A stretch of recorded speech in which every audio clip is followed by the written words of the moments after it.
السلام علیکم ورحمۃ اللہ وبرکاتہ۔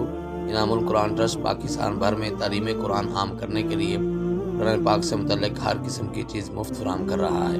اللہ پاک قبول و منظور فرمائے، آمین ثم آمین۔ نحمده ونصلي ونسلم على اشرف الانبیاء والمرسلین، اما بعد فاعوذ باللہ السمیع العلیم من الشیطان الرجیم من همزه ونفخه ونفثه وَلَقَدْ يَسَّرْنَا الْقُرْآنَ لِلذِّكْرِ فَهَلْ مِن مُدَّكِرٍ، اور یقیناً ہم نے قرآن کو نصیحت حاصل کرنے کے لیے بہت آسان کر دیا ہے، تو کوئی ہے جو اس سے نصیحت حاصل کرے۔ حضرات گرامی، اللہ رب العزت کے فضل و کرم سے رمضان المبارک کے اس بابرکت مہینے میں انعام القرآن ٹرسٹ پاکستان کے زیر اہتمام اس خوبصورت سلسلے کا حصہ بنتے ہیں، اور آج کے سبق کا پہلا حصہ ہے 2 حروف۔ پہلا حرف ہے کلا، یہ خبردار کرنے کے لیے آتا ہے۔ فرمایا کلا اذا دکت الارض دکا دکا، خبردار کہ جب زمین کو زبردست طریقے سے ہلایا جائے گا، یعنی قیامت کے جو واقعات ہیں ان میں ایک واقعہ زمین کے اوپر ایک بہت زبردست زلزلے کا ہے، اس کی طرف یہاں پہ اشارہ کیا جا رہا ہے۔ اور دوسرا حرف ہے ان کا مطلب ہے اگر، یہ شرط کے لیے استعمال ہوتا ہے۔ فرمایا کہ وَأَنْتُمُ الْأَعْلَوْنَ إِن كُنتُم مُؤْمِنِينَ، کہ تم ہی کامیاب ہونے والے ہو، تم ہی سربلند ہونے والے ہو اگر تم مومن ہو۔ اور یہ دونوں حروف قرآن کریم میں 20 مرتبہ، ان تو سینکڑوں مرتبہ استعمال ہوا ہے۔ ہمارے سبق کا دوسرا حصہ اردو الفاظ ہیں۔ پہلا لفظ ہے جمیل، جمیل خوبصورت، یہ لفظ قرآن کریم میں 4 مرتبہ استعمال ہوا ہے۔ دوسرا لفظ ہے حتی، یہ اردو میں حتی کہ، اس طرح یہ لفظ استعمال ہوتا ہے، اور یہ لفظ قرآن کریم میں 12 مرتبہ استعمال ہوا ہے۔ تیسرا اردو اسم ہے مثل، اس کی جمع امثال، قرآن کریم میں یہ لفظ 173 مرتبہ استعمال ہوا ہے۔ اور چوتھا اردو لفظ ہے لوط، جو کہ ایک جلیل القدر پیغمبر ہیں، ان کا نام ہے، جو کہ حضرت ابراہیم علیہ السلام کے بھتیجے تھے۔ اور پانچواں اور آخری اردو اسم ہے محسنین، احسان کرنے والے، قرآن کریم میں یہ اسم 37 مرتبہ استعمال ہوا ہے۔ ہمارے سبق کا تیسرا حصہ ہے عربی اسماء۔ اس سلسلے کا پہلا اسم ہے عدو، عدو کا مطلب ہے دشمن۔ قرآن کریم میں یہ لفظ 49 مرتبہ آیا ہے۔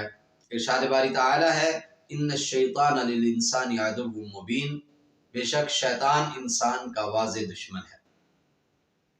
اور دوسرا عربی اسم ہے عاقبۃ، عاقبۃ کا مطلب ہے انجام، نتیجہ، رزلٹ۔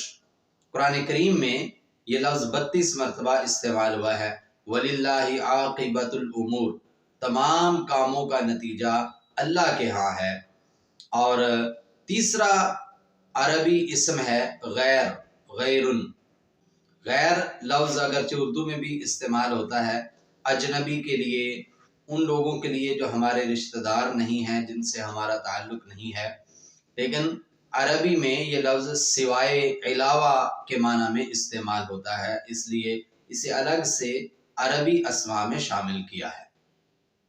اور قرآن کریم میں یہ لفظ 151 بار استعمال ہوا ہے۔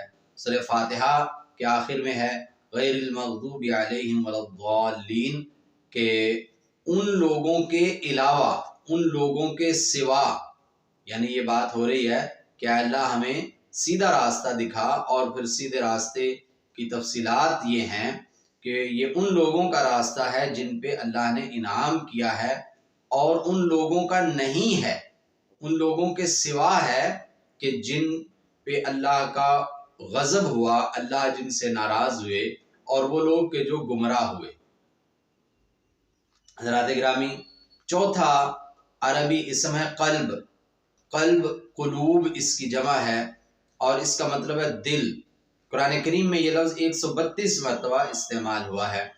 لہم قلوب لا یفقہون بہا، کفار کا تذکرہ کرتے ہوئے اللہ رب العزت ارشاد فرماتے ہیں کہ یہ وہ لوگ ہیں کہ جن کے دل تو ہیں لیکن یہ اس سے سمجھ بوجھ کا عقل کا کام نہیں لیتے ہیں۔ اور پانچواں اور آخری عربی اسم ہے قرن، قرن جس کا مطلب پانچواں اور آخری عربی اسم ہے قرن۔ قرن کا معنی ہے زمانہ یا قوم یا وقت۔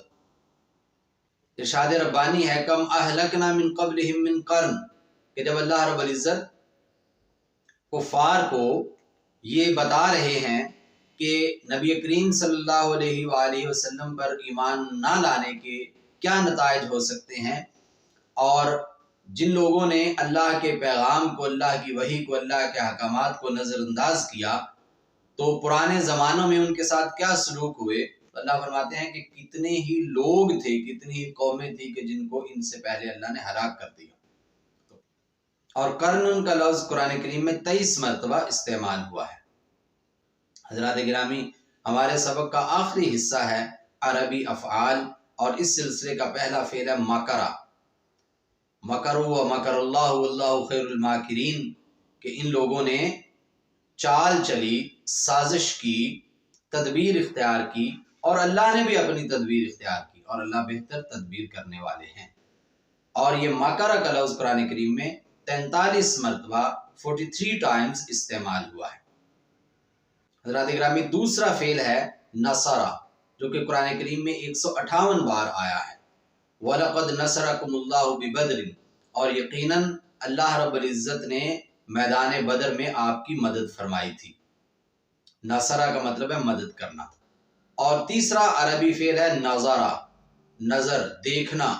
قرآن کریم میں یہ نظرہ، ینظرو اور اس سے بننے والے افعال 87 مرتبہ استعمال ہوئے ہیں۔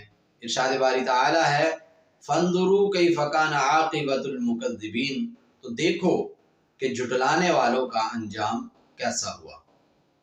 اور چوتھا عربی فعل ہے ابا، جیسے عیسیٰ، موسیٰ جو الفاظ ہیں ان کے آخر میں یہ کے اوپر کھڑی زبر ہوتی ہے، اسی طرح ابا کے آخر میں بھی یہ ہے اور اس کے اوپر کھڑی زبر ہے، ابا یا ابا۔ اور قرآن کریم میں یہ لفظ 13 مرتبہ استعمال ہوا ہے۔